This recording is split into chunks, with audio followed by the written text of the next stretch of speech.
कि मुझ पर ऐसी ही कृपा दृष्टि बनाए रखना। यही दो दृष्टियां हैं जीवन की, जीने की।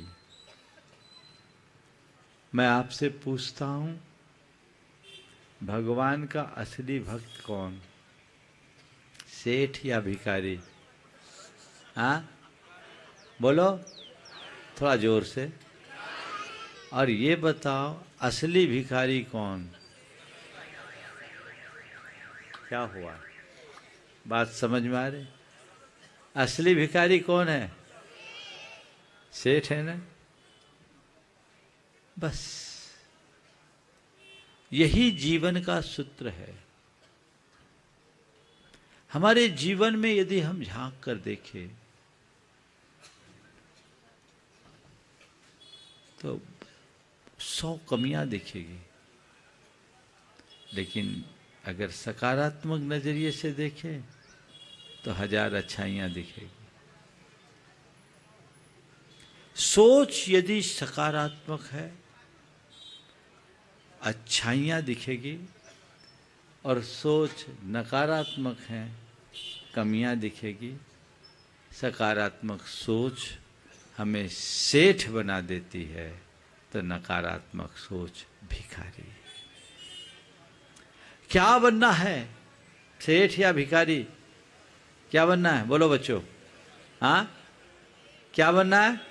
थोड़ा और जोर से बोलो। सेठ। हाँ, तो सेठ बनने के लिए क्या करना है? अपनी सोच को सकारात्मक बनाना है। इस संसार में एक भी ऐसा मनुष्य नहीं मिलेगा जो एक कहे कि मेरे पास सब कुछ है क्या? कोई भी मिल ही नहीं सकता। कुछ ना कुछ कमी तो इस संसार में बनी ही रहती है। किसी के पास कुछ मिलेगा, किसी के पास कुछ मिलेगा, किसी के पास बहुत कुछ हो सकता है, पर सब कुछ किसी के पास नहीं है। क्या?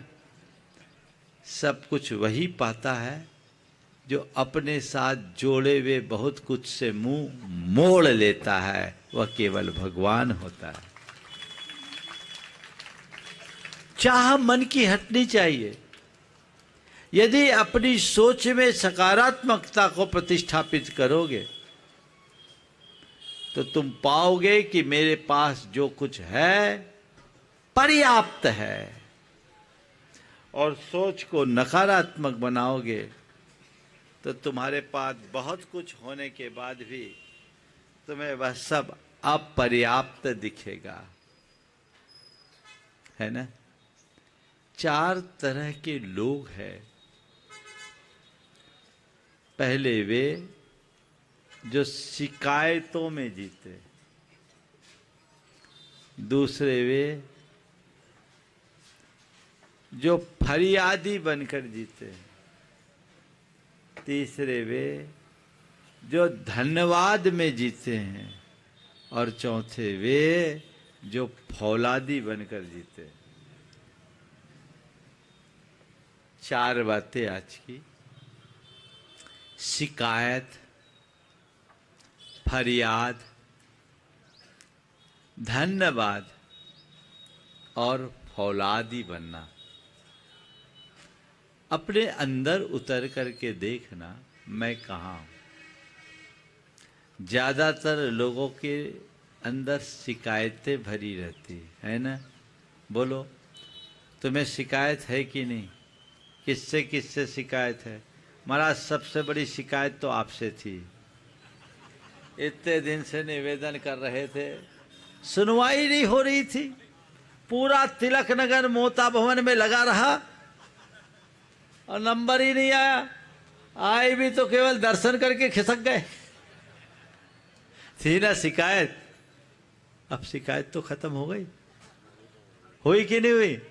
अब महाराज नई शिकायत शुरू हो जाएगी। महाराज आए तो हम आए थे, नहीं आए। हम रह गए वंचित, और अभी कह रहे महाराज आप आए तो 2 दिन के लिए आए। अरे भैया आ गए, ये कब है क्या? सुलभ हो, यदि अंतर में संतुष्टि नहीं तो हम कभी सुखी नहीं हो सकते। कुछ ना कुछ होगा।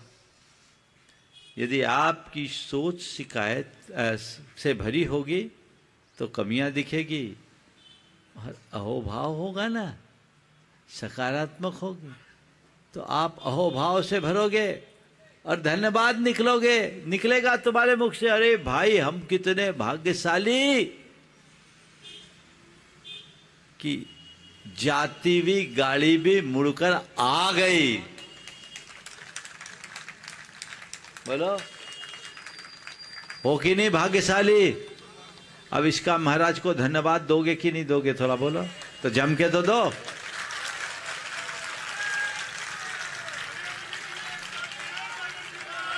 अब सुनो, हमसे आप शिकायत करो या हमें धन्यवाद दो, फर्क नहीं पड़ता। हम तुम्हारे शिकायत में भी राजी और तुम्हारे धन्यवाद में भी राजी, क्योंकि हमें मालूम है कि हमारे साथ जो आपकी शिकायत है वो अल्पकालिक है, बाद में अपने आप जाओगे कहाँ? मुल्ला की दौड़ मस्जिद से आगे होते ही नहीं। इसलिए हमें उसकी परवाह नहीं, और परवाह इसलिए भी नहीं कि हमें तुमसे अपेक्षा नहीं। लेकिन मैं आज आपसे एक सूत्र देता हूं, जीवन को सुखी बना के जीना चाहते हो तो आज से जिनके प्रति तुम्हारे मन में शिकायतें हैं उनके प्रति सकारात्मक बन जाओ, धन्यवाद शुरू हो जाएगा। जजलीन दोस्तों, अगर आपको मेरी वीडियो अच्छी लगती है तो प्लीज़ मेरे चैनल को लाइक, शेयर, सब्सक्राइब करिए और इसी तरह से अपना प्यार देते रहिए। धन्यवाद।